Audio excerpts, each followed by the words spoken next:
భారతదేశం చివరి దక్షిణ భాగంలో 3 సముద్రాలను కలిపే అద్భుతమైన ప్రదేశంలోని సూర్యోదయాన్ని మరియు సూర్యాస్తమయాన్ని చూడడానికి నెక్స్ట్ లెవెల్లో ఉంటుంది. నమస్తే ఇండియా, నేను మీ వెంకి. Welcome to Kanyakumari.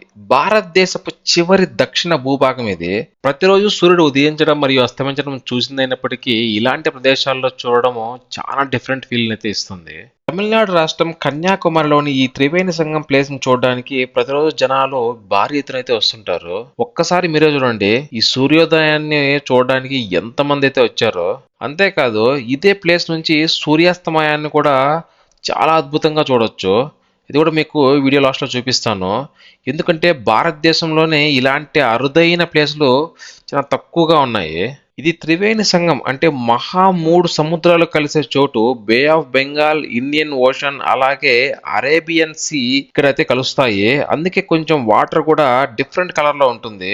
ఈ కన్యాకుమారి టూరిస్ట్ ప్లేస్ గా మారడానికి ఒక బలమైన కారణం ఇక్కడ మీరు చూస్తున్న వివేకానంద రాక్ మెమోరియల్.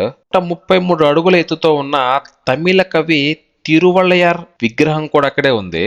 ఈ రోజు సూర్యుడు చాలా లేట్ గా అయితే వచ్చాడు. ఎందుకంటే మేఘాల కారణంగా సరైన సూర్యోదయపు అనుభూతిని అయితే పొందలేకపోయాము.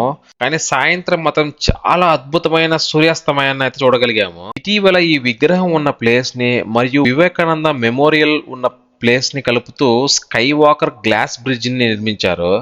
చాలా అద్భుతంగా ఉంది.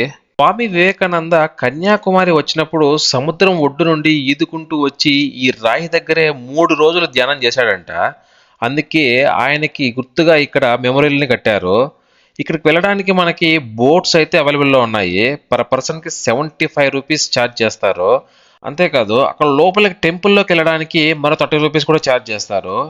ఈరోజు బలమైన గాలులు మరియు అలలు వీయడంతో బోటింగ్ ఆపేశారు.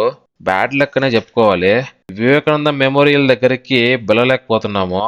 ఇక్కడ పాండ్యరాజులు కట్టించిన కుమారి అమ్మన్ ఆలయం అయితే ఉంటుంది. కుమారి అమ్మవారు పార్వతీదేవి అవతారము. మహాశివుని పెళ్లి చేసుకోవడానికి ఇక్కడ తపస్సు చేసిందంట. కానీ కుమారి అమ్మకి మరియు శివునికి వివాహం జరగలేదు. అందుకే కుమారి అమ్మవారు కన్యగానే ఇక్కడ మిగిలిపోయారు. అందుకే ఈ ప్రాంతానికి కన్యాకుమారి అని పిలువబడుతుంది.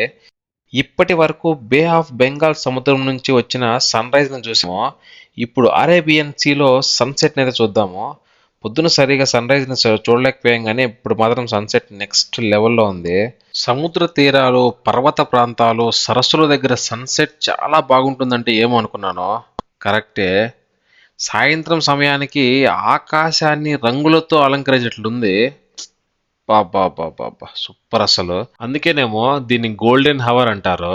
ఇదే అండి కన్యాకుమారిలోని సన్ రైజ్ మరియు సన్సెట్ గురించి. వీడియో ఎలా అనిపించిందో కామెంట్ చేయండి. అలాగే వీడియో నచ్చితే లైక్ చేయండి. ప్లీజ్ యూనిక్ వీడియోస్ కోసం నా ఛానల్ని సబ్స్క్రైబ్ చేసుకోండి.